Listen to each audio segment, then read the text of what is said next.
Prime, podcast for curious mind.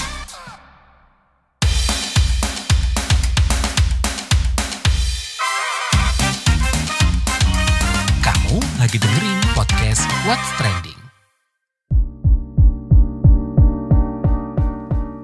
Halo semuanya, ketemu lagi di What's Trending bareng Lea Baneza. Kali ini Lea mau bahas menyiapkan timnas di kualifikasi Piala Asia U17. Pada laga uji coba Piala Asia U17, Indonesia sempat mencicipi kemenangan usai mengalahkan tim India 3-1.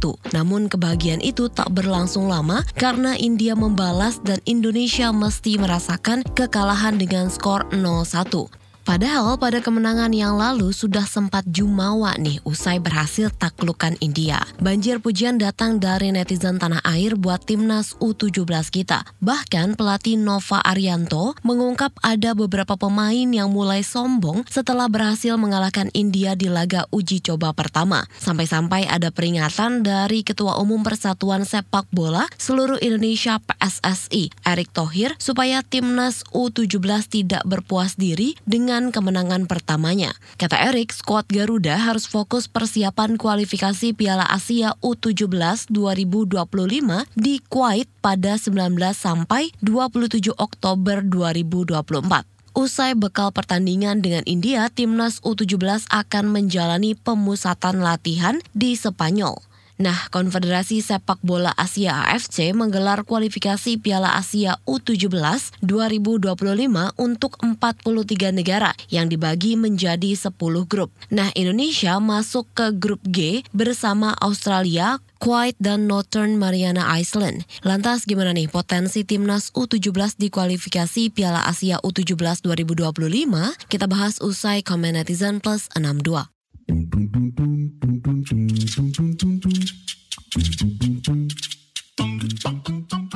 Komentar dari @TomXX. Bukan kaleng-kaleng sekarang Indonesia. Di semua kelompok umur, semangat selalu, jaya Indonesiaku.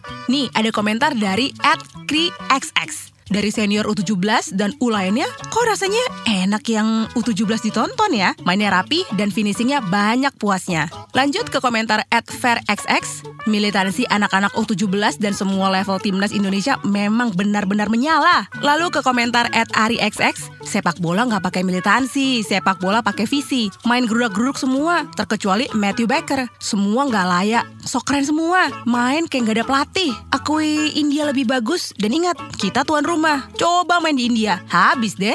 Lanjut ke komentar @DiaXX. Alhamdulillah semakin maju jaya sepak bola Indonesia. Dan komentar @YusXX. Cara mainnya aku suka. Semoga kedepannya timnas ini menjadi lebih baik lagi, bisa masuk Piala Dunia mulai dari level umur sampai senior.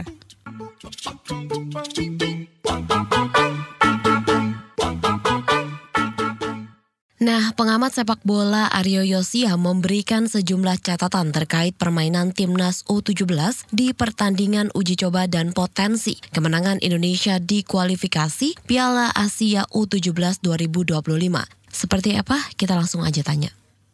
Mas Aryo, ini kan kita tahu ya Indonesia itu di laga uji coba pertama bareng India itu berhasil menang 3-1. Nah, meskipun yang di laga uji coba kedua itu kita kalah 0-1 gitu. Mungkin kalau melihat kemenangan yang pertama nih Mas, bisa jadi dorongan semangat nggak sih biar lebih optimis gitu ke depannya? Kan sebelumnya juga pelatih dari timnas U17 juga sempat mengingatkan kalau di laga uji coba pertama itu sempat ada beberapa pemain yang katanya mulai sombong nih Mas. Gimana melihatnya? Kalau melihat hasil uji coba melawan India, itu sebenarnya saya melihat konteks Nova Arianto bicara seperti itu lebih pada untuk mengingatkan anak asuhnya untuk lebih menjajah ke bumi gitu ya. Artinya sebenarnya kan uji coba ini kan ibarat kata sebuah proses dari gol utama yang mereka bidik gitu ya. Nanti mereka akan menghadapi persaingan yang cukup ketat di kualifikasi Piala Asia gitu kan, kalau usia ini gitu kan. Jadi artinya itu hanya sebagai alarm mengingatkan, karena memang kalau kita ngomongin tentang pemain-pemain di level usia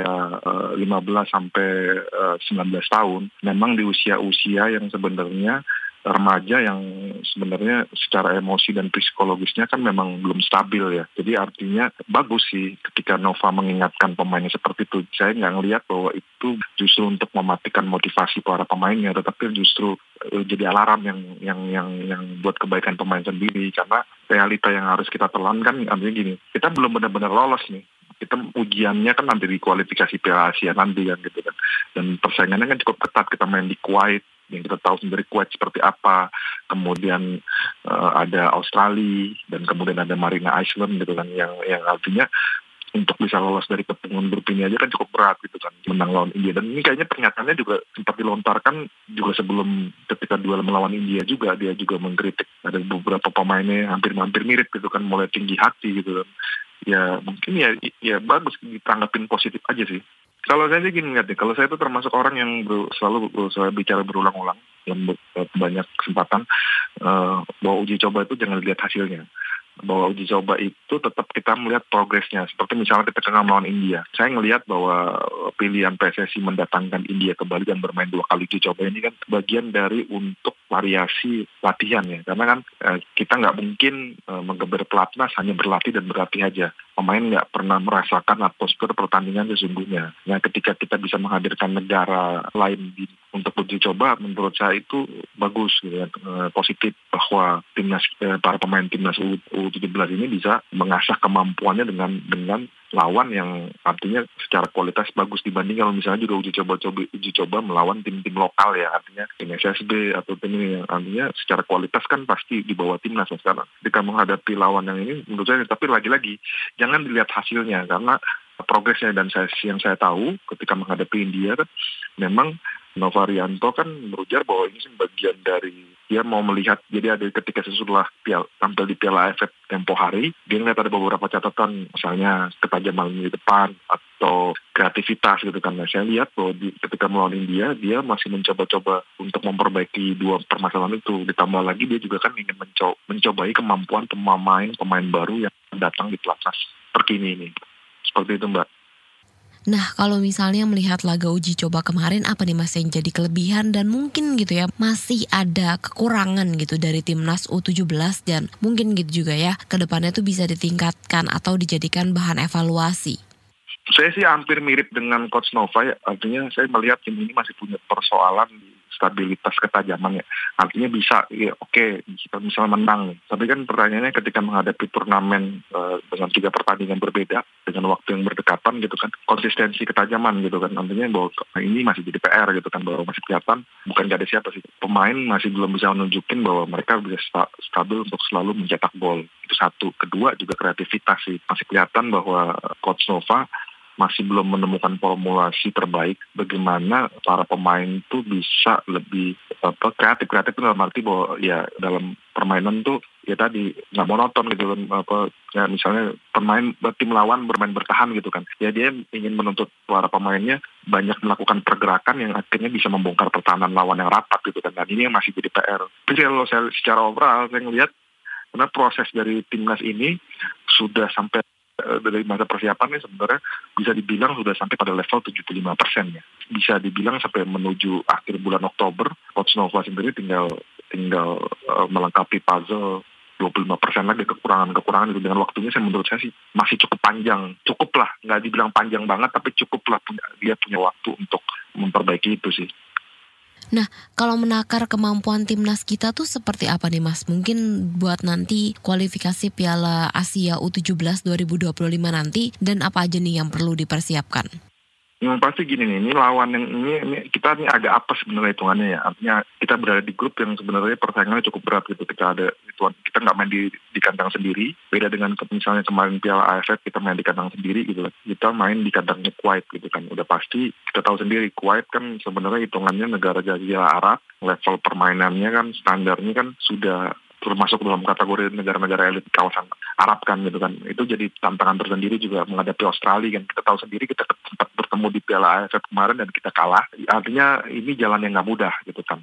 Bicara kans, walaupun nggak mudah, saya masih melihat bahwa di level usia muda persaingan gap antara tim satu dengan tim yang lain itu sebenarnya jaraknya nggak beda-beda jauh, dan ini sebenarnya menjadi celah kita untuk bisa berbicara banyak di laga kualifikasi. Tapi lagi-lagi kita berada di grup yang negara-negaranya nggak bisa dibilang sebagai lawan enteng. Itu yang jadi PR utama sih, yang jadi jangan juga ketinggian ekspektasinya, tapi publik juga harus menyadari bahwa nggak mudah buat timnas U17 bisa lolos ke putaran final Piala Asia.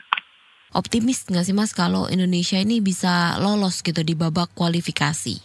Kalau kita ngomongin sebagai sesama bangsa Indonesia harus optimis gitu kan. Tapi kalau kita ngomongin kita ngomongin analisis sepak bola, saya sendiri melihat peluangnya masih 50-50 karena momoknya ada di Kuwait sama di Australia. Dan Australia sendiri kita udah ketemu kan gitu. Kalau Kuwait saya lebih melihat ya mereka berlaku sebagai tuan rumah, ya pastinya rasa percaya dirinya lebih tinggi dan secara kualitas sepak bola kan mereka pasti unggul postur.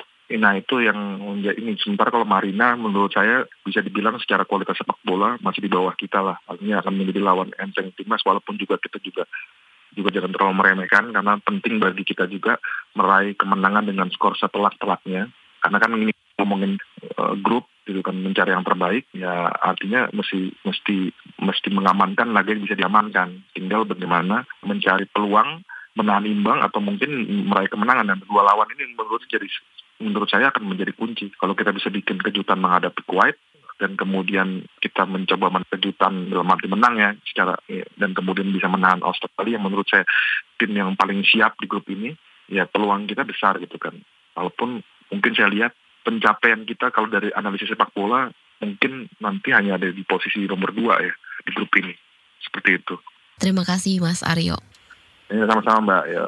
Nah, di paruh akhir ini Lea punya kiat buat killing time saat penumpang bosan beberapa jam selama perjalanan di dalam pesawat terbang. Kan kalau diam-diam aja sementara durasi penerbangannya itu cukup lama, kan bosen ya. Jadi buat penumpang pesawat Pelita Air ada nih yang namanya Passflix. Passflix adalah aplikasi digital travel entertainment, jadi kita bisa akses konten entertainment in flight. Buat tahu ada apa aja di Passflix, yuk kita dengerin obrolan reporter KBR Nadia Julianti bareng Chief Marketing Officer Passflix, Andi Adrian. Obrolan ini hasil kerjasama KBR bareng Passflix. Nah, udah di-spill ya sama Lea, kalau Passflix ini adalah aplikasi digital travel entertainment. Tapi jadi penasaran gak sih? Emang bisa ya nonton film di pesawat? Atau cari konten buat si kecil biar gak rewel di pesawat? Nah, daripada penasaran, kita tanya deh ke Kak Andri Adrian, selaku Chief Marketing Officer Passflix. Halo Kak Andi. Halo. Nah Kak, boleh kali ya dijawab dulu nih. Emang bisa ya kita tuh nonton film sampai kartun gitu kalau lagi penerbangan di pesawat Kak? Bisa banget selama kita menggunakan aplikasi yang memang kita sediakan untuk di-download terus bisa digunakan di atas pesawat gitu. Nah Kak, kalau aplikasi Passflix bisa dijelasin nggak itu apa dan ada apa aja nih selain tadi ya nonton film? Oke, aplikasi Passflix ini adalah aplikasi terbaru yang sekarang bergabung dengan Pelita Air. Khusus hanya dipakai untuk Pelita Air ya. Jadi untuk siapapun yang mau terbang dengan Pelita Air yang sekarang menjadi airline salah satu yang terbaik untuk di Indonesia, itu bisa download Passflix dulu sebelum terbang. Kemudian pada saat nanti di atas pesawat bisa digunakan untuk nonton selama dia sudah connect dengan Wi-Fi atau juga dengan internet kami atau sistem kita, itu bisa dipakai untuk nonton film-film ataupun juga feature-feature yang ada di dalam aplikasi. Nah, aplikasi ini ya kita sebut sebagai in-flight entertainment-nya untuk Pelita Air. Itu sih kurang lebih. Kak, boleh diceritain gak sih awal pembuatan aplikasi ini tuh apa sih? Apakah buat menjawab kebosanan penumpang Pelita Air gitu Kak? Ya, jadi sebenarnya ini adalah satu added value ya, atau penambahan pelayanan yang juga dilakukan oleh Pelita Air, di mana memang pada saat orang melakukan perjalanan, khususnya pada saat mereka terbang, itu banyak sekali yang mengalami kebosanan memang ya, jadi mereka menunggu penerbangan sudah di bawah, terus kemudian begitu di atas pesawat nggak ada yang dikerjain. Nah, sekarang ini dengan aplikasi tentunya mereka bisa menggunakan aplikasi kita untuk membuat atau melakukan berbagai macam kegiatan di dalam aplikasi tersebut karena kita memberikan fitur-fitur yang lumayan cukup banyak macamnya, variasinya, sehingga pada saat mereka melakukan perjalanan baik itu hanya 1 jam hingga 5 jam misalnya dari Jakarta ke Sorong kalau nggak salah ya, itu sekitaran 5 jam gitu kan lumayan cukup bosan. Nah, mereka tinggal membawa handphone mereka bisa langsung connect dengan sistem kita dan mereka bisa nonton film-film sepuasnya, tidak hanya film, di situ juga ada kartun. Jadi kalau ada yang bawa keluarga, tadi seperti kata Mbak Nadia katakan bahwa pada saat mereka misalnya rewel atau segala macam, tinggal ditujukan saja mereka bisa nonton kartun sebanyak-banyaknya. Itu kayaknya. Oke, nah kalau cara akses aplikasinya di mana Kak? Bisa saat penerbangan aja nih atau di darat juga bisa gitu? Oke, itu aksesnya bisa di darat, bisa juga di atas pesawat pada saat melakukan perjalanan. Jadi gini, pada darat kita bisa menggunakan sambungan internet seperti biasa, tergantung dari provider yang kalian pakai, tapi itu pun bisa dipakai dengan provider manapun. Tapi pada saat di dalam pesawat, itu tinggal, jadi kalau naik pesawat itu nanti akan ada instruction card di depan tempat duduk kita, tinggal di-scan saja QR code-nya, itu akan otomatis tersambung dengan sistem kami. Setelah itu tinggal membuka aplikasinya dan bisa langsung menikmati segala macam fitur yang ada di dalamnya. Tapi intinya adalah sebelum terbang jangan lupa download dulu, baik itu di App Store ataupun di Play Store gitu. Oke, berarti bisa di-download di App Store maupun Play Store ya, Kak. Nah, kalau udah di-download, apa yang perlu dilakukan nih, Kak? Betul. Oke, kalau sudah di-download seperti biasa, ini downloadnya juga ya secara cuma-cuma atau alias gratis ya. Kemudian tinggal registrasi aja, di situ yang dibutuhkan nama, alamat email, dan nomor handphone, tinggal diisi saja. Kemudian bisa langsung mengikuti petunjuk-petunjuk yang ada di dalamnya tanpa harus membayar apapun gitu. Tapi gimana ya aksesnya kalau di pesawat? Perlu sambungan jaringan khusus nggak sih? Kita bahas setelah jeda. Usai berbagai drama perselisihan, CEO Adore Min Hee-jin mundur dari jabatannya. Namun, Min Hee-jin dipastikan tetap berada di agensi Adore dan terlibat dalam berbagai proyek New Jeans. Kim Joo-young pun ditunjuk sebagai CEO baru dari agensi di bawah Hype Label. Sedangkan Min Hee-jin akan meneruskan pekerjaannya di Adore sebagai direktur internal. Sebelumnya, Min Hee-jin berselisih dengan Hype dan menuduh girl group di bawah Believe Lab, ILIT, menjiplak New Jeans. Min Hee-jin juga melaporkan 5 eksekutif Hype setelah Dispatch memberitakan Min Hee-jin menyabotase Source Music dan mengambil alih New Jeans. Di 2025, pemerintah Australia berencana mengurangi jumlah penerimaan mahasiswa asing. Saat ini, Australia sudah mulai membatasi dengan membuka pendaftaran mahasiswa internasional sebanyak 270.000 orang. Melansir Reuters, pembatasan penerimaan mahasiswa asing untuk mengendalikan jumlah migrasi ke Australia. Tercatat, jumlah migrasi di negara kanguru meningkat 60%. Sebagian besar kedatangan mahasiswa internasional berasal dari India, China, dan Filipina. Tingginya tingkat migrasi berdampak pada peningkatan harga sewa rumah. Kementerian Haji dan Umroh Arab Saudi membuat program baru Umroh Tanpa Perantara. Umroh Tanpa Perantara adalah layanan jemaah secara langsung dengan kualitas yang tetap terjaga. Pemerintah Saudi juga mendorong perusahaan penyedia layanan mengadopsi manajemen destinasi dan organisasi perjalanan profesional. Program ini dibuat untuk memaksimalkan pengalaman jemaah saat berkunjung ke situs-situs bersejarah terkait kehidupan Nabi di Saudi. Belakangan, Saudi memang tengah meningkatkan layanan umroh untuk menyambut lebih banyak lagi kunjungan ke wilayahnya. Mereka juga mempersiapkan atraksi dan penampilan demi menggait turis.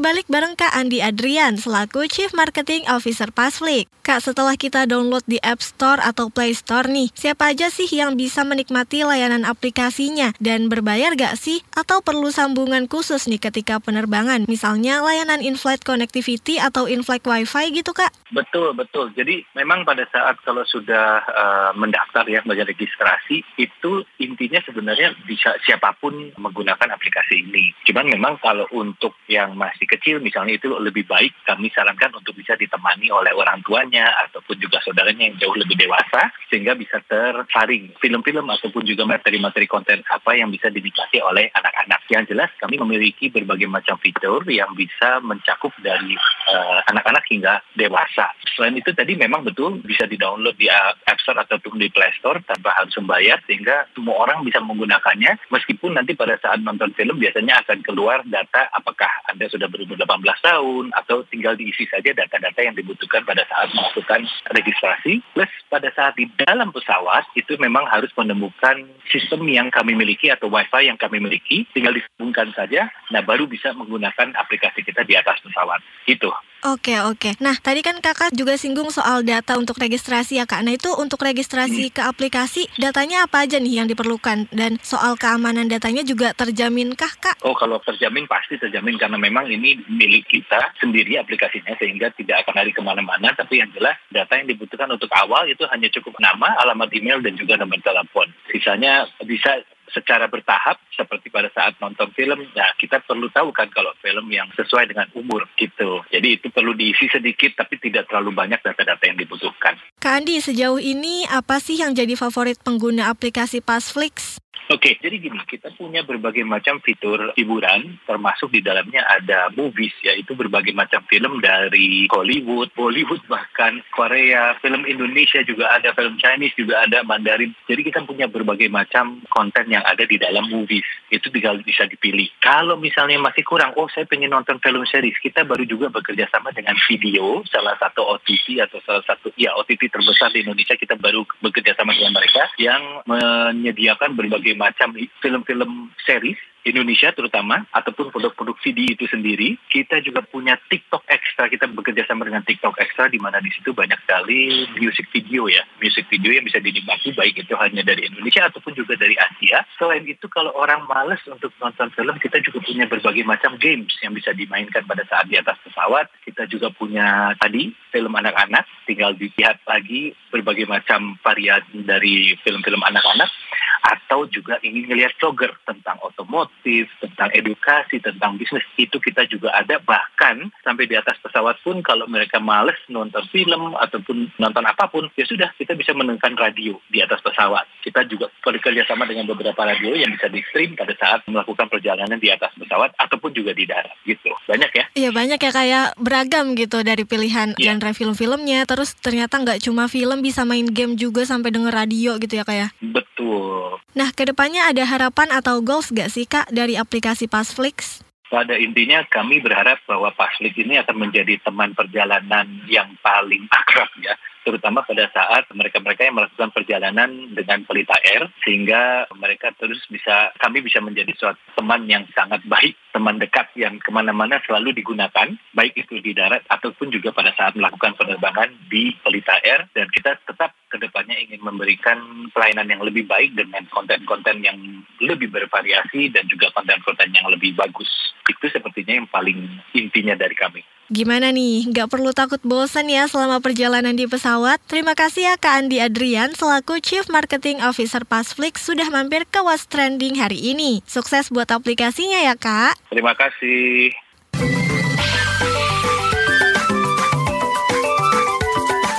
WhatsApp Indonesia. WhatsApp Indonesia, kita mulai dari Jakarta. Kepala Sekretariat Presiden Kasetpres Heru Budi Hartono mengumumkan rencana kunjungan kenegaraan Paus Fransiskus di Istana Kepresidenan Jakarta pada 3-6 September 2024. Heru mengatakan salah satu kegiatan yang akan dilakukan adalah Misa Akbar di Kompleks Gelora Bung Karno GBK pada 5 September 2024. Ia menambahkan pada tanggal 5 September juga akan ada kegiatan lain di Jakarta Convention Center JCC, yakni Indonesia Sustainability Forum ISF.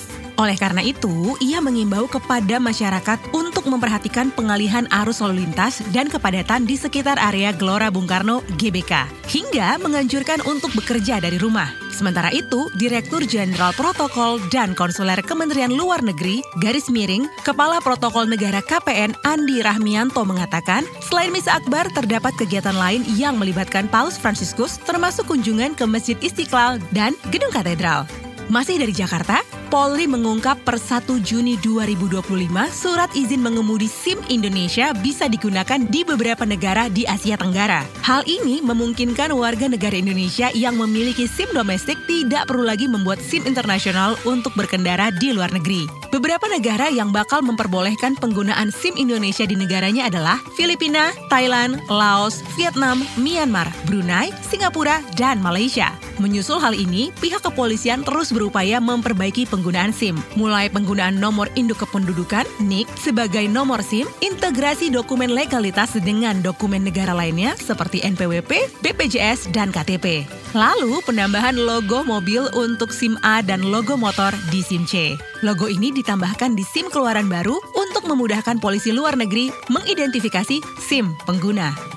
Terakhir, mampir Bali. Pemerintah meningkatkan kewaspadaan penyebaran Mpox. Kementerian Pariwisata dan Ekonomi Kreatif Sandiaga Uno memastikan pengetatan di Bandara Soekarno-Hatta dan Bandara I Gusti Ngurah Rai Bali. Hal ini dilakukan jelang penyelenggaraan Forum Indonesia Afrika IAF di Bali pada 1-3 September 2024. Presiden Joko Widodo juga sudah menginstruksikan jajarannya untuk lebih berhati-hati mengenai penyakit monkeypox atau Mpox. Tidak hanya di Bali, Jokowi meminta seluruh pintu masuk kedatangan internasional dilakukan pengetatan dan upaya preventif, khususnya pada delegasi yang berasal dari Afrika. Forum IAF akan dihadiri 1.500 peserta dari 51 negara. 22 negara diantaranya berasal dari benua Afrika. Data Kementerian Kesehatan 17 Agustus 2024, ada 88 kasus Mpox di Indonesia. Di DKI Jakarta, 59 kasus, 13 kasus di Jawa Barat, Banten 9 kasus, Jawa Timur 3 kasus, Daerah Istimewa Yogyakarta 3 kasus, dan 1 kasus di Kepulauan Riau. Demikian WhatsApp Indonesia hari ini. Terima kasih ya sudah mendengarkan What's Trending. Jangan lupa terus dengarkan podcast What's Trending di kbrprime.id dan aplikasi mendengarkan podcast kesayangan kamu. Lea Vanessa mau pamit dulu, stay safe and happy. Bye-bye. Kamu lagi dengerin podcast What's Trending.